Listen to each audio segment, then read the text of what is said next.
So yes, let's dive into understanding conflicts and how to also resolve conflicts, right? To begin with, right, take a moment to think, when were you taught how to navigate workplace relationships, right? At what point in your courses or in your orientation or in the many years of experience that you all must have come in with, were you taught to navigate workplace relationships, right? Did someone teach you to have a difficult conversation? Did anyone give you a script in terms of how to have a difficult conversation? Did you learn the rules of fighting fair, right? And yeah, in your first job, someone is saying no. I think that's pretty much all of us, right? We learn to navigate these relationships and the complexities that come with these relationships while we are on the job, while we are learning to it, right? But conflict is unavoidable, it is inevitable, and it is normal. Any two people will have differences in terms of their opinions, in terms of their perspectives, approaches, the past experiences that they bring to the table, right? So conflict is unavoidable, and it's good to have conflict, right? When you have a conflict, you learn more about a person, you learn more about how they see the world, how they navigate their own thought processes or emotions, right? So learning how to resolve a conflict is very important. We can't avoid conflict. That is never going to happen, right? We can't do away with differences. But what we can learn to do is navigate those differences in a much more healthier, in a much more collaborative manner, right? So that everyone is, it comes out of it feeling respected, comes out of it feeling heard, comes out of it feeling seen, right? And the most important aspect of it is learning, is how you learn to fight, right? How you learn to fight fair, how you learn to fight in the right way. And that's essentially what we are going to be touching on today. Of course, this doesn't encompass every small little detail of how to have a difficult conversation or how to give and receive feedback. But what I hope for us to achieve through this conversation today is that it can be a starting point for us to think about how we get into arguments, about how we get into fights, especially with people we spend 9 to 10 hours of our day to day, right? Um, Let me see if the session is being recorded. How do I see this? I don't know if it is being recorded. I think it is being recorded because it shows me the option to stop or pause recording. So I'm assuming it's being recorded. Yeah. Okay, great. Thank you so much. Right? So yeah, how are we supposed to know if we were never taught about these things? So let's get into it. Let's play this bingo, right? Here are some of the scenarios, and out of these 9 scenarios, I want you to put up how many have you come across in your work experience, right? So I'm going to just read it while you also take it in. Confusion over who is responsible for a specific task on a project, right? That's one for me. Clashing work styles impacting teams, dynamic and work. Someone has raised their hand. If you have anything to say, just put it in the chat box or in the Q&A and I can get to it. And thank you for people who said that it's being recorded because I couldn't find it. Right. Misunderstanding instructions from your manager or colleague. That's 2 for 2. Feeling overlooked compared to others in your team. Ethical disagreements with a colleague's decisions. Arguments over how to allocate limited resources for project. Disputes over the use of shared office resources. Lack of clarity over decision-making authority, and cultural differences causing tension, right? How many have we scored? All of it, I feel 7 out of 7, all 9 checked for me, all 9 checked for me, right? So these are pretty common scenarios in our workplaces, right? We all struggle with these things from time to time. And what this essentially leads to is conflict that is either not spoken about, right? When we engage in avoidance tendencies, because who wants to have an argument? Who wants to have a fight, right? No one likes it.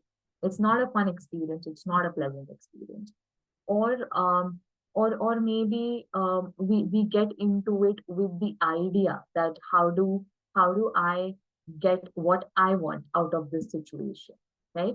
That only looking after my needs, leading to more friction with your team members, with your colleagues, right? Someone spoke about cultural differences, that I'm a morning person and members work late into night.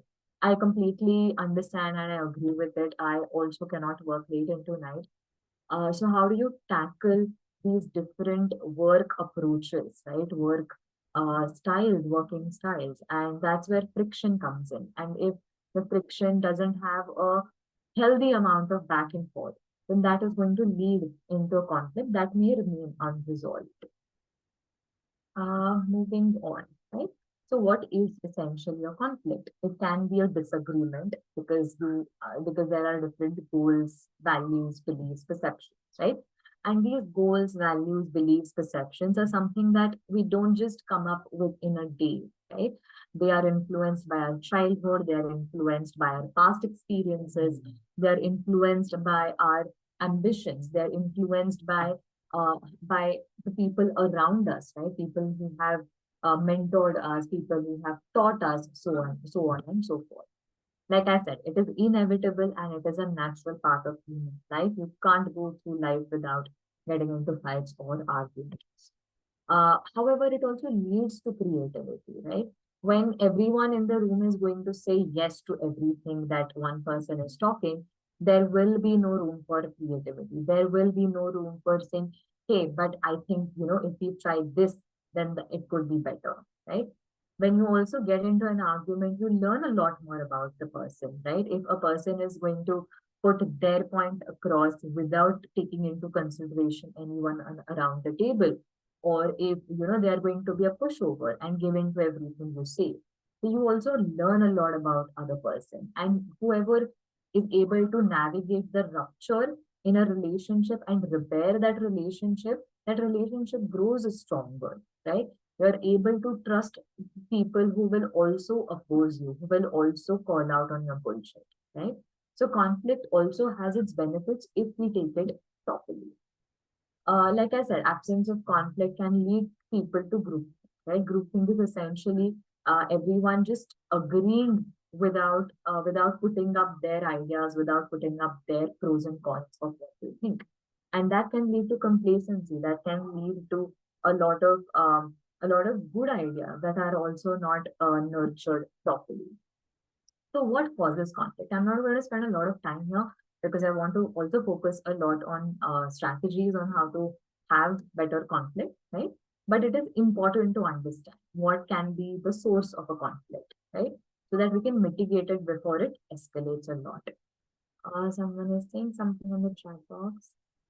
Yes, okay, thank you. So the first thing is communication differences, right?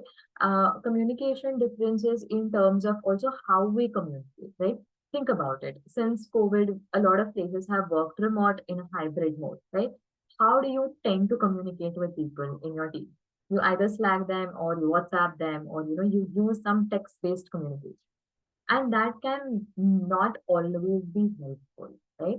I know a lot of memes go around, this call could have been an email, but sometimes it needs to be a call, because without that face to face or virtual communication where you're able to see the person, you miss out on non-verbal cues, right? You miss out on someone looking at you in a question mark of an expression that helps you understand, hey, maybe I need to repeat this one more time, right? Or maybe they need more clarification, right? When you send out a long email about all of the things that needs to be done and it's responded with okay or all right, right? You don't know if the person has understood it, if the person has any questions, or if they're not feeling comfortable asking those questions, right? So communication differences and also how you communicate and the method you use to communicate can create conflict, right? Because then it will have an impact, it will have a butterfly effect on everything that comes later. Performance standards, right? Performance standards is in terms of how performance is measured, right? What is your definition of good? and your definition of exemplary, right? These are vague terms, these are abstract terms, right? So if that is not defined, if that is not communicated in a proper way, then there will of course be scenarios where you're sitting in an appraisal conversation with your employees and they have a very different idea of how they have performed versus how you think they have performed, right? So performance standards have to be exact, they have to be specific. And when it's again, right, think about it from someone else's viewpoint. Just want to read a message in the chat box. Work from office that way sometimes better as it reduces communication ambiguity, especially within the team. I agree, but I don't think hybrid workplace is going to go away now. So we also need to learn to adapt and learn to make better use of the tools that we have, right? So that we can decrease the chances of conflict, right? Yeah, so coming back to performance standards, if they're not exact and specific, the other person is not going to understand even the differences in the measurement method. Unreasonable time constraints, right? I think all of us have dealt with it, right? Where there is this sense of urgency that has been created, right? Or everything is considered as an emergency, everything becomes important, everything becomes urgent, and not and not a considerate timeline is put into place. And that is one of the major sources of conflict because it creates major stress and pressure on the person who has to perform and deliver, right? So if you're not going to take into consideration what their workload is, what their situation is, right? How much time and space and scope they have to take on something, it will lead to conflict, right? Unclear role expectations, right? Whenever people go through job descriptions and when they actually start a job, a lot of people find that there are differences in what is expected, what was communicated to what they're actually doing, right? And that's okay, things may change. But having clear role expectations, or these are some of the do's and don'ts from this particular project, right? What are the non-negotiables here for this person? If that's not communicated properly, right, that can also create a sense of dissatisfaction. That can create a sense of incompetency as well, right? Because I am interviewing for something else or I'm taking on a project thinking that these are the skills that will be useful or that I bring to the table, and then I go into the project, I go into the job, and I realize it's something completely different, something that I'm not maybe experienced in or expert in, right? That is going to lead to a sense of incompetency. And of course, there are biases and stereotypes, right? We assume particular people of particular personality, of particular community, or particular, even what we call Gen Z or millennials will behave in a certain way. And that's not always true. People are not they don't fit into boxes as nicely and tightly as we would want them. So bringing these biases and stereotypes can also cause conflict because we see them in a particular way, which they may or may not fit. So it's important to understand what am I doing here as a manager, as a team leader, or even as someone who's heading a project, to understand that this could potentially lead to conflicts that I'm only going to have to manage at a later point. So yeah. So how do you understand conflict resolution styles, right? What we have here are very four obvious conflict resolution styles, right? It's competing, collaborating, compromising, avoiding, accommodating, right? Someone who has more of a competitive conflict resolution style, they will be very assertive, they will want things to go their own way, and they're more focused on their needs, right? When we are talking about these conflict resolution styles, right? We need to think about how important or unimportant are my needs when it comes to this particular task or project, and how important or unimportant are the other person's needs when it comes to this particular project or task, right? So, in that sense, a competitive person will focus on their needs, right? Where they will focus on their goals, and it can or cannot come at the expense of others, right? Someone who's more collaborative in their approach will want to look at a win-win solution, right? They will want to keep the harmony of the team, of the dynamic of the two people. Someone who's compromising may be assertive here and there, right? They may be cooperative, but they may try to seek a middle ground, right?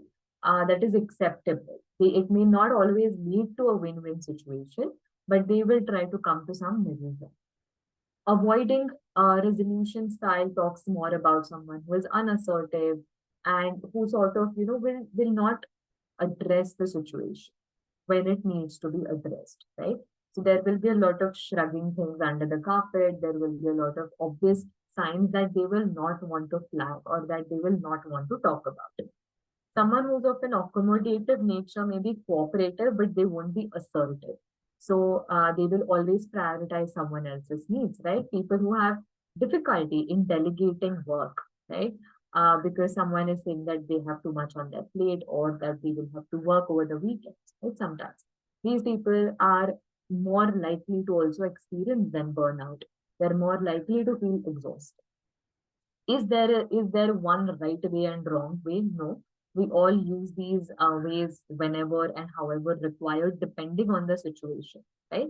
But what we should be aiming for as much as possible is having a more collaborative stance, rather say an avoiding stance or a competing stance, right? How does each style help, right?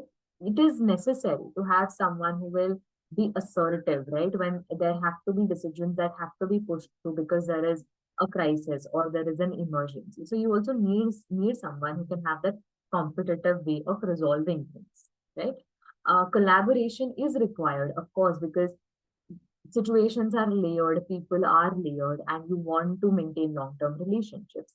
A compromising stance is important when both the parties have goals that are just as important, right? Or when there are time constraints that exist, right? Sometimes you need to not flag every small thing that you see, right? Because maybe emotions are running high, maybe because you still don't know whether this is a pattern, this is an isolated event, right?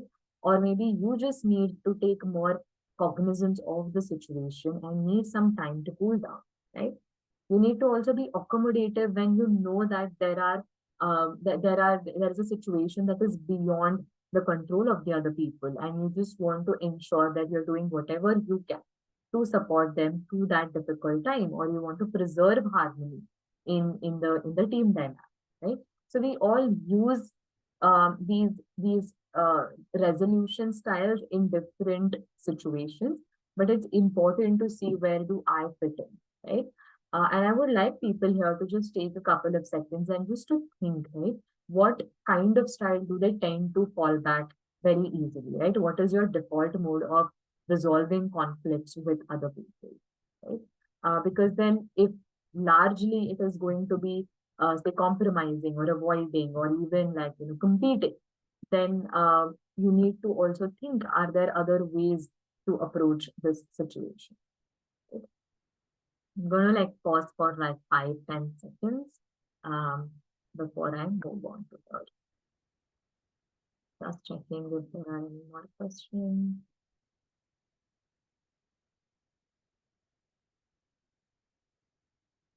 Okay. Uh,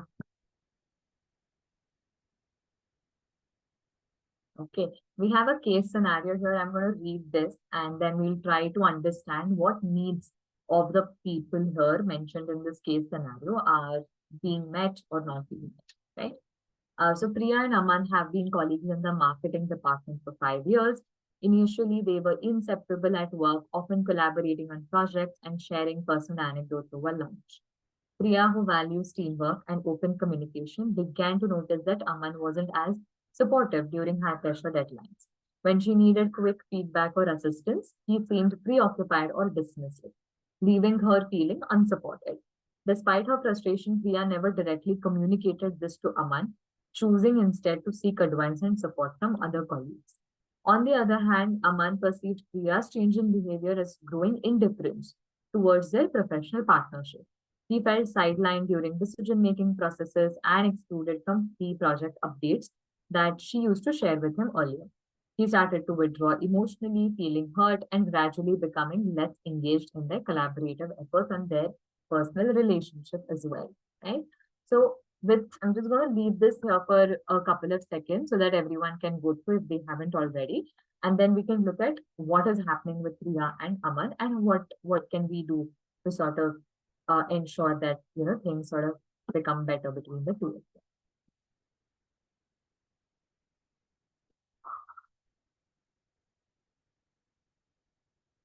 Right. So Priya is not able to express her needs.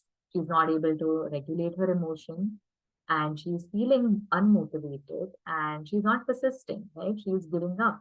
She's already decided that he is coming in with XYZ things and that he is not open. And maybe it's her own work that she needs to do that that she is not able to be open with him.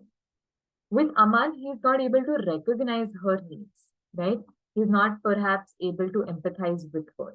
And he's also not able to manage his own emotions, right? And this essentially is leading conflict between them. This is essentially creating friction between the two of them, right? So when we are having a difficult conversation, whether Priya wants to initiate it or Aman wants to initiate it, there have to be three parts of the conversation that we ideally have when we are talking to someone who we are trying to resolve a conflict with, right?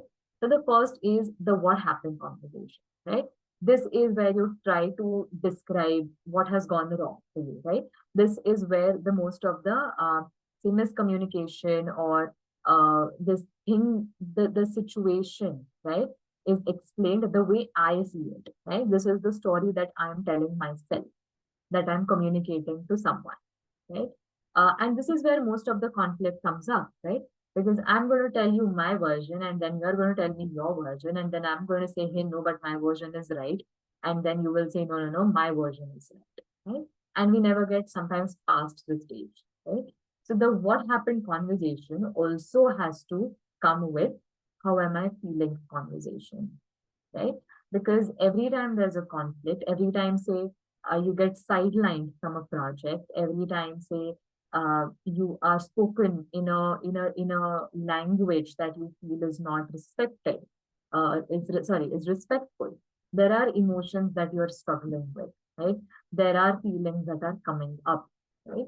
And we are reacting to these feelings just as much we are reacting to the other person, right? And hence there is a reactive conversation that also then happens. So while we tell people, hey, this has happened, you were rude to me, we also need to supplement it with how did I feel when you were rude to me, right? And trust me, talking about your emotions and feelings, especially at a workplace, can be difficult, right? But we don't need to make it difficult. We can tell people this is how I felt, and then also move on to the identity conversation, right? We all have this version of us, right? For someone like me, I would want myself to be kind, considerate, empathetic, be approachable, all of those things, right? But I'm more than just these labels that I'm giving myself, right? Sometimes I tend to overlook things. Sometimes I will miss out on something that the other person is saying. Sometimes I will be mean or rude in conversations without intending to, without really having this intention to hurt the other person, right? So, what has happened that has gone against my idea of my own self, right? So, that also you need to consider when you're trying to understand why has this situation triggered some sort of emotions for me, right? I want to be perceived as assertive. I want to be perceived as this person who is not going to take any nonsense, right? But somewhere someone says something that is maybe a backhanded comment, right? And it stirs up emotions that are then difficult to manage, right? And why is that? It's because this part of me who wants to be assertive and a no nonsense person, it goes against this idea, right? For me to get affected with someone's backhanded comment. So where are these maybe difficult emotions, complicated emotions coming from, right? This is how we start trying to resolve conflicts. And before we get into the conversation, this is how we try to understand what's happening at an individual level, right? what's happening at my end before I take it to someone else. And a lot of us will sort of overlook this, right? Because we want to focus on what happened and hey, you were wrong and I was right, and now make it right, right? But that is going to lead to more conflict. That's going to lead to more resentment. That's going to lead to more, perhaps even hatred, right? People holding grudges, so on and so forth. So some of the common errors that come up in communication, right? Maybe you're not being clear or you're being vague when you're giving instructions or when you're saying something, right? Maybe you're not always listening, but you're hearing so that you can respond better, right? Maybe you're always interrupting the other person, or you're using terms like you always do this or you never do this, right? So using superlatives, you're using words or making statements like they're absolute truth, right? You're assuming what the other person is going to say, right? When they come in, you already think that this is what they are thinking. Generalization, correct? Or when we want to sort of blame the other person for whatever has happened, we want someone to take responsibility. And these errors in communication are common, whether you talk about work relationships or whether you talk about personal relationships, right? So this is essentially what also complicates a conflict, right? Um, so how do we resolve for this, right? What are some of the strategies that we need to look at while we're resolving conflict? I'm going to just pause here since we're ending one part of this. Are there any questions? Are there any anecdotes, experiences, comments anyone wants to share? Please feel free. Go ahead, put it in the Q&A or the chat box, and everyone can benefit from this conversation. Right. Right. So, like I said, right, the first part of resolving a conflict is to understand what's happening with me. Why am I feeling frustrated, annoyed, angry, irritated? Right? What has gotten me to this state? Right? Quickly checking the chat box. How to handle leaders who are intentionally misleading it. Okay. So good question. Maybe we'll get to it at the end of it. And hopefully, as we go through this part, maybe you can also get some ideas as to how you can um, tackle this question, right? Um, yeah. So ask yourself, right? What are you feeling and what has triggered it? I've talked more about it. I'm not going to go there again. Observe the connection between your feelings and thoughts, right? I'm feeling something, or is a thought making me feel something, right? So what is it that I'm feeling? What are my thoughts? And how am I talking to myself, right? Whenever someone has done something that misaligns essentially, right? Conflict is basically someone misaligning with your goals, values, your expectations, right? And when that has happened, what are your thoughts about it, right? How are you talking to yourself when this situation has occurred? And trying to recognize what is the motivation behind your behavior, right? So, am I going to slam my table? Am I going to just walk off? Am I going to give it back to that person? Am I going to start screaming? Am I going to just shut down, withdraw, and say to myself that, I'll come back to this tomorrow, right? So, how do I behave when people are sort of there's any conflict and it has led to certain feelings? I'm just going to go into the chat box. I see a couple of messages here. How to deal with jealousy from other colleagues? In someone is asking that. In my experience, I have to resolve conflict between multiple teams. People, I would like to know how to manage this more effectively within less time frame. Right. I think I'll take the questions. I think that's more important for everyone. So I think the first question is how to handle leaders that are essentially intentionally misleading the team, right? That there is miscommunication within the team. Again, I would like to know more information about all of these questions, but overall, I think what is leading to that miscommunication, right? What part of that communication is not getting the message across, right? Like I said, is it because the communication is happening through a particular channel or something? Who is communicating certain instructions or whatever it is that needs to be passed on, right? And what do you think is the aspect of message that is missing through that particular communication chain, right? Is it uh, are the instructions not enough, or is it not reaching the appropriate person who it needs to within that given time frame, so on and so forth. So let's start identifying where this miscommunication is coming from, right? And then that might give a certain direction to work in terms of how to maybe figure that, right? How to deal with leaders who are intentionally misleading the team, right? Um, I think that's a more of a culture conversation also here, right?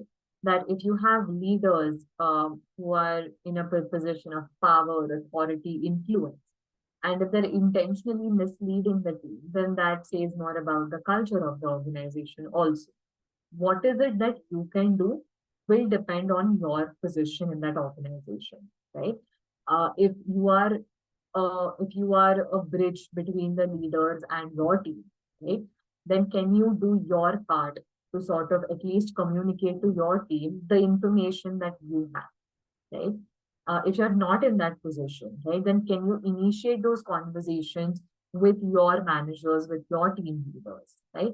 And I'm not saying this may get you anywhere, but at least you would know that you have tried, right? So it will really depend on where you are in the hierarchy. I'm sorry to say this, but maybe that's depending on your limitations, right, and depending on your boundaries in terms of what you can do as an individual and cannot do as an individual is important, right? Things that you cannot do, you can either learn to accept it, learn to live with it, or you can try to bring some sort of change, right? If you are in a position where you see your team being impacted by it, again, having at least keeping that space open, keeping that door open for them to come in and have that conversation with you can also be beneficial. How to deal with jealousy from other parts. Okay, so I think I want to also then ask, right, how have you experienced jealousy from the other person, right? How do you see the behavior from this particular person who is jealous of you, or people, multiple people who are jealous of you, right? And is jealousy something, their jealousy, is that something that is is in your control, right? No, what is in your control is how you are reacting to those behaviors, right? What is in your control is what you do about it, right? And then there are multiple options here. A, you can either learn to ignore it because jealousy will be coming up, right? If not from these colleagues, from someone else. People always will have this approach of people who have more or better than you, that they will feel envious of you. And that's again, it's something for them to work, right? So you can either learn to ignore it, or you can maybe try to have a conversation if you have that kind of a relationship with them, right? If you don't have that kind of a relationship, then how do you maintain certain limits in your interaction with them, right? What are some of the boundaries that you can set with them, right? So if someone is again, making backhanded comments about your successes and your achievements, right? Can you just say to them that, you know, I don't appreciate the tone in which you're saying this, right? Maybe do it in privacy, maybe don't do it in front of people, but can you put these boundaries in place so that you are able to work uh, at more peace, right? Um, like I said, someone else being jealous is not necessarily something you can control, but what you can control is your reaction to it. And boundary setting can help in both of you, you and this other person, understanding what am I allowed to breach and what am I not allowed to breach. Someone is asking, in my experience, I have to resolve conflicts between multiple teams. I would like to know how to manage this more effectively within less time frame. If you're someone who is going to be facilitating conflicts between teams, right? I think putting in initially having people or multiple people, um, giving them that space to have a conversation is more important, and putting some ground rules for that conversation is more important, right? In terms of that, what is the problem here? right? What is the goal? What is the mutual goal that we are trying to work towards? And what are the solutions that are acceptable to both the parties? And trust me, I've been in a situation where you have to manage conflicts between people, and it's not an easy job, and it definitely takes time, right? So you may not able to resolve everything, you may not able to resolve all aspects of that conflict, but sometimes you don't need to. Sometimes you just need to focus on what is important here or what is urgent here, right? And get along with the rest of it in at a later time period. I have a client who is stuck in a third wheeling situation at their workplace, unable to avoid it since the boss is involved, fears it might impact their role in the organization, unable to focus on their work due to this stressful situation. How to help? They drag them around as per their needs. Okay, thank you for explaining what is third wheeling. Sounds like a difficult situation. And I think, again, power dynamics will play a role here, right? If this person is in a role, right, say of an executive assistant or someone, then it will be hard to also be assertive. It will be hard to maybe put boundaries in place, right?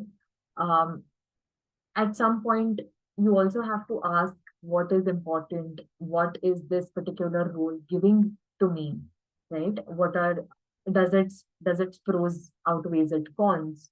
So they need to have a larger conversation with themselves first, right? What is it that they are able to gain out of this particular experience? However, if they think they can have an open conversation, if their boss is someone who's more willing to listen, right? See, that's a part of communication. Communication is not one person talking. Communication is the other person listening and comprehending and understanding, right? And you need both these parties to work together. I can keep on talking, but if you're not going to listen, then that's just half a kind of a communication. So if they think that this particular boss will not be able to listen to what they're saying, then their options are limited and they will also have to think of the bigger picture here. However, if they feel like there is anyone on the team, right, who can help in this situation, then maybe talking to that person about what they need and why is this third wheeling, how is this impacting them, right?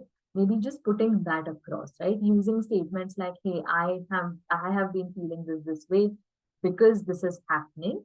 And hence it also impacts my work performance. It impacts the quality of my work here, right? So I would appreciate maybe a better schedule, maybe better timelines, or maybe just advance notice or things like that, right? But they then need to find an ally in the organization, or they need to gather that courage to have that conversation with the boss. We have one employee who manipulates others to leave organization. How to tackle him? Cannot caught him manipulating, but he does. Okay, I would, need more information on this, of course. But manipulates others how, right? And if you feel like this is what is happening, this is what this particular person is doing, um, what's what's stopping you to maybe have that kind of a conversation with this person, right? Maybe not accusing him of it, but maybe say you are noticing these smaller acts, right? Maybe he's, I don't know, like, yeah, spreading negative rumors. Thank you about it. So that's basically the narrative that he's building of the organization, right? And if you know about this person, right? Um, what do you think is happening here? Oh, he's a stakeholder, so cannot fire him. Wow, that's a difficult situation, right? But even if it's a stakeholder, maybe ask, right, why would a stakeholder who has so much to also lose and gain spread negative rumors about the organization, right? If you maybe we can tackle it in another way, right? Maybe if you know or if you notice that he's speaking to a couple of people, or he's having this conversation with people, maybe just check in with the people that he's talking to, right? If you can't really do much about this one particular person? Can you do some damage control, right? Can you just speak to the people that you feel that he is speaking to, or those vulnerable people, those people who are on the fence, who are maybe tired, exhausted, maybe are looking elsewhere, or maybe are not satisfied with what they have, right? Who are likely to leave, right? Maybe having a more preemptive conversation with them in terms of what do they think about the organization? Have they heard anything from anyone, right? So basically, yeah, make groups set policies are bad and all. Right, right, right. I think this brings me back to the cultural conversation, right? It's going to reflect on the culture of the organization. And if there is if you have limited say and authority in doing anything, then maybe the best way to approach this is to be more proactive about it rather than waiting for something to happen, right? Because you can't fire your boss, you can't fire your stakeholders, but you can at least try to clear misconceptions that people may have, right? Or try to contain those negative rumors, right? If you have, again, an ally in your organization who is higher up than you, right? Maybe without taking any names, right? Just letting them know that, this is what has come up, this is what I'm observing, this is what I'm hearing about, right? And I don't want to take names, but I just want to bring it to your attention if you would want to do anything. So there has to be, I guess, more diplomacy in how you approach this situation, especially when it comes to people who are higher ups. Yeah, but would love to know more about this, maybe in a separate conversation, so that, because all of these things require maybe more individualized approaches. Right. I am pretty much aware of the time here. My opinion is confront him, opinions of others may differ and be accepted. Sure, that is always an option. Confronting someone is always an option, but maybe have a script ready, maybe think of what you would want to say to this person. Maybe stick to some of the pointers, maybe hard evidence facts, right? Rather than just going in that conversation on how you're feeling or what you are thinking, right? Yeah, and also think of the consequences. Confronting him will have consequences, just like not confronting him will also have its consequences. So, what are those consequences that you are ready to live with, right? Maybe talk to someone, yeah, so that you also have more than one eyes on this. Okay, quickly going to go through this because I'm aware of the time and I don't want to extend it beyond the time that we've set up. Recognize the conflict as an opportunity, right? Again, like I said, every conflicts are good if you try to resolve it in a healthy manner. Stay in the present and be respectful, right? If you have seen something that has happened 6 months back, a year back, bringing it now is not going to help your case, right? You need to talk about what is happening right now and be respectful about it. The moment someone feels, even you, right? The moment you feel that the other person is blaming me or they are being disrespectful towards me, right? It puts people on defensive. And when anyone goes on defensive, all they want to do is basically protect themselves from the embarrassment, from being shouted at, from being hurt, from being more disrespected, right? And then we don't really address the situation that has happened, right? And of course, goes without saying, any kind of name calling, foul language, any kind of disrespectful language is going to put people on defense, right? And then they won't be hearing what you're trying to say. Turn towards the other person, right? It's also important to check in with them after that conflict has resolved as to how they're feeling about it, right?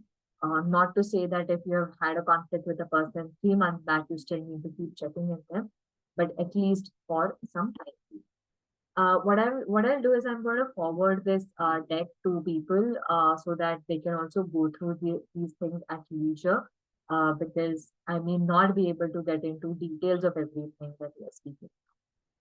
Non-verbal skills are very, very, very important, right? If you notice, right, even in your daily conversations, if someone is not having proper eye contact, if they're doing something else, they're checking their phone, writing emails while you're talking to them, you are going to be put off, right?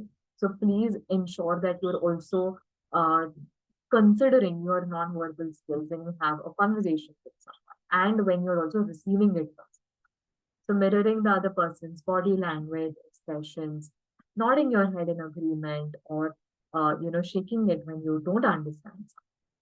It's having soft eye contact, right? Which means that you're looking at the other person, but you're also not staring at them. Avoiding crossing your arms, like keeping an open posture, matching volume, tone, and energy while speaking is also important, right? Sincere smile goes a long way. So all of these non-verbal cues is what we catch up when sort of we do a virtual conversation, a video conversation, or an in-person conversation, right? Things that might be missed in a text communication. So if you have something that is important, right? If it has to be a dialogue between two people, it's always better to do it over a video call or in an in-person setup, right? Rather than sending an email or a message around. Like I said, right, conversation is incomplete if the other person or if you are not able to comprehend it, listen to it, and understand it, right? When we are speaking at a rate of around 125 to 175 words per minute. However, our processing rate is much, much, much, much higher than that, right? What happens because of it is that we are distracted, right? So even though I'm speaking right now, I know that people here might be thinking of 10 other things, right? Or they may be engaged in 10 other. And that's a natural way of how it is, but we have to make an effort to be present, to be attentive, right? Because if you're going to be distracted, you will lose out on, I just changed my tone, I just changed the pitch, I just changed how I have been speaking, right? Or you will not notice if if some or any emotions are coming up as well, right? So active listening, right? You listen with your ears, how it is said, not just what is being said, right? You listen with your eyes in terms of body language. And you also listen with your instinct, right? Is this person feeling hesitant? Are they not feeling comfortable sharing something with me, right? Are they sort of trying to say something, but maybe they're not, but they don't have the right words, right? And of course, listening about how they're feeling when they're talking about a situation, right? So active listening is just not paying attention to the words, but also what is behind those words, the meaning of those words, right? When you're having a conversation, like I said to someone, right? Focus on facts, right? Uh, Definitely describe what you feel, right? But don't assume intentions of the other person. Focus on facts, give proper evidence to your whatever it is that you're trying to bring up, right? And don't evaluate. Let the other person say, even if you are thinking that the other person is going to react in this particular manner. Come in with curiosity, not with judgment, right? Using I statements. I think I focused on this as well throughout the conversation today. We need to talk about how you are feeling, right? When someone does something, right? And how it impacts you. And you also need to tell them what you need from them, right? You're talking about, hey, this is where I am coming from. This is what I am feeling. This is how it impacts my work, personal life. And I need you to do this next time onwards, right? What do you think? So this is gives it it makes it more of an open conversation. And of course, practice empathy, right? It's not easy to be on the other side of a difficult conversation where you're hearing maybe criticism or maybe you're hearing that the other person is stressed out because of you, right? So also check in as to what is driving their behavior, what are their feelings, what are their needs, what are their wants. How to express empathy. Again, I'm going to just run through this because I want to give like a couple of minutes to stop now also to speak at the end. Right? You normalize it, right? We all struggle with different things at different times. And we've all struggled with most of the things, right? Like we did that bingo in the beginning. I think all of us have gone through some version of it at some point or the other. So we are not alone. So it's a pretty normal experience. You acknowledge when you empathize, right? You acknowledge that, hey, I see that this is frustrating you. I hear that this is not a good news for you, right? You're appreciating whatever it is that they're bringing to the table, be it honesty, be it vulnerability, be it openness, right? Even be it criticism, or be it them telling you that, hey, I was hurt by whatever you said to me in that meeting. You're summarizing it, right? Basically, you're trying to reflect that, okay, this seems to be a difficult situation for you. This seems to be like a situation where there's no easy way out. I can see that you're frustrated, right? I understand what you must be going through. I can imagine that you're having a tough time, right? And affirming agency, right? No one wants to come in with problems to someone, right? It makes us feel helpless. It makes us feel out of control, right? And we would like to give an opportunity to also contribute to the solution making process. So also putting it to the other person, hey, have you thought about addressing this? What do you think we can do about it, right? Even using the term we instead of you can be of a great support, right? They know that I'm not in this alone. Identifying barriers, right? What do you think might get in the way, right, of us doing XYZ? So that you're also preempting the barrier, the struggles that might come up, right? And of course, like coming in with more open-ended questions. You're not assuming here, right? You're asking them, elaborate, tell me more. Is there anything else to this that you're not comfortable sharing? Right? So these are some of the phrases that we can start to incorporate, right? And when you see when people see you doing it, it's all obviously going to also trickle down, right? There will always be at least one person, even in the worst of workplaces, that you can influence, that you can have a better relationship, that you can leave your mark on, right? And yeah, that's what we all hope to do at the end of the day. Okay, I'm going to skip this. But things to keep in mind while you are getting into a difficult conversation. Be polite, be appreciative, even if you're talking about someone to someone, right? Even if you're escalating situations. How your role plays up in this situation, right? Even with someone who's at mid management, how does having a boss who is not communicating properly or who's spreading rumors, how does that impact you, right? It must be difficult to then keep a team's morale up, to keep encouraging them when people above are not really, taking initiative to do that themselves.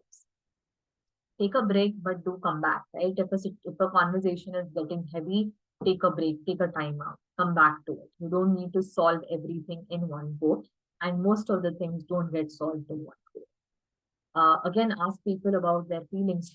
Keep checking in with them. Your feelings are your signposts. Use them well, right? Don't bottle things up. Talk to someone, anyone, right? Even if it's people outside of the organization, within the organization. Last but not least, conflict can be intense, right? So sit with your emotions, name your emotions, right? Talk to someone, start maybe journaling or jotting down things, and just practice some bit of mindfulness, right? So that you are able to be here and now and not run into the future or not keep ruminating about the past. Okay. All right. I'm going to pause my share screen and yes, yes. Uh, this one? Okay.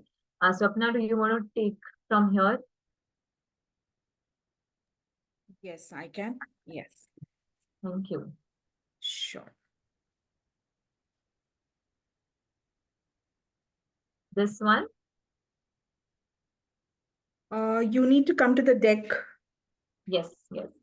Yeah, Yeah. Okay. I'm going to change the slide and like I said, we'll just email the deck to people so that, yeah. yeah, here you go. Thank you. All right.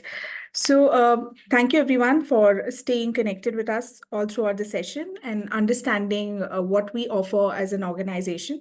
But the idea here is to also help you understand that we are a company who helps in supporting corporates as well as individuals for their mental well-being and emotional well-being support. So as an individual, if you really feel low, you feel demotivated, or you want to consult, you can always do that as a part of our app. You can register yourself and use our services. And we'll be also able to help the organization also. So when it comes to organization, we are creating a mental health ecosystem of care in the company. And this system of care helps in nurturing the mental well-being of employees in the organization. And it's a very strategized approach that we run in companies, which comprises of supporting employees as well as the organization at large. And and the intent behind this entire intervention is to give you a customized package based on the need of your organization. Mridmay, I'm unable to actually, have my video on, and it says the host has to. You cannot start your video because the host has stopped it. So I'm not quite sure what it Yeah, is. that also happened with me. I am not Yeah. very sure how to figure that out. Okay. Let me do that while and I'll just drop your message. Sure. All right. So, what we're trying to do when we create this ecosystem of care in your organization is that there are a couple of things. One is that we individually support all the employees and we support the organization at large as well. We're creating different channels in the organization for catering that support. Whether it is about having an in-person approach, whether if you are technology friendly and you wish to use our application or website for that connect, you can do that as well. So it's completely for you as an organization to take a call which kind of channel support you would need from us when it comes to seeking therapy and psychiatric support. And that is a USP of us as an organization. You have an array of tools to work on yourself because we always understand that when it comes to mental well-being and emotional well-being as a topic or as a theme, it takes a lot of time for someone to take the first step to realize the fact that you need therapy support. So what we really do is in the application, give you a lot of tools and ammunitions to actually work on yourself, understand more about yourself, and then take a call of connecting with a therapist or a psychiatrist. The other bit is that when we come to supporting organizations also, what we're trying to do is help organizations in creating that safe space for the organization at large by creating a lot of customized programs and interventions for the company by understanding more about the org. So starting with when we do a diagnosis of the organization by doing a customized assessment, and through the assessment, we understand about your company and then start planning all the engagement initiatives. And these engagement initiatives help in driving the concept of mental or emotional well-being in the organization. So interventions, a lot of awareness building that goes hand in hand. Along with that, the focus is also to focus on leaders because we see that when leaders talk about such interventions, they understand and relate to such interventions, the success of these programs are quite high in various corporates. So we do specialized engagement for leaderships also, where leadership is also made aware of this entire initiative. And lastly, when we do all this, the idea is to get a lot of insights, and that is done through the customized dashboard that an access has been provided to the SPOC of the organization. So this is an ecosystem of care that we create in terms of mental well-being support for your organizations. And as an individual user also, if you ever feel that you need the support, you need that access, you can join or connect with us as a retail user, register yourself, use the plethora of services that's available on our app, and take that support and assistance whenever you need. Yeah. So please share this information to the HR folks in your organization. Use this as an information for all your near and dear ones in your family. Whenever anybody needs any support, please suggest us, use our services. It'll be really helpful to all those people who need the support, but they lack that awareness. So the idea is that. So thank you so much for listening to me, and over to you, Mrinmay. Thank you so much, Swapna, for that. And I hope that everyone has taken something from this conversation today. Like I said in the chat box, thank you so much for being such wonderful audience. I really had a very good time talking about situations that you actually are going through, right? Yeah, and if there are any more questions or comments or anything different you would have expected through this conversation, anything more you would want to learn about or understand about in our upcoming conversations, please feel free to put it, and I'm sure we can take that up. I'm going to leave this open for another minute before I close. And yeah, thank you so much.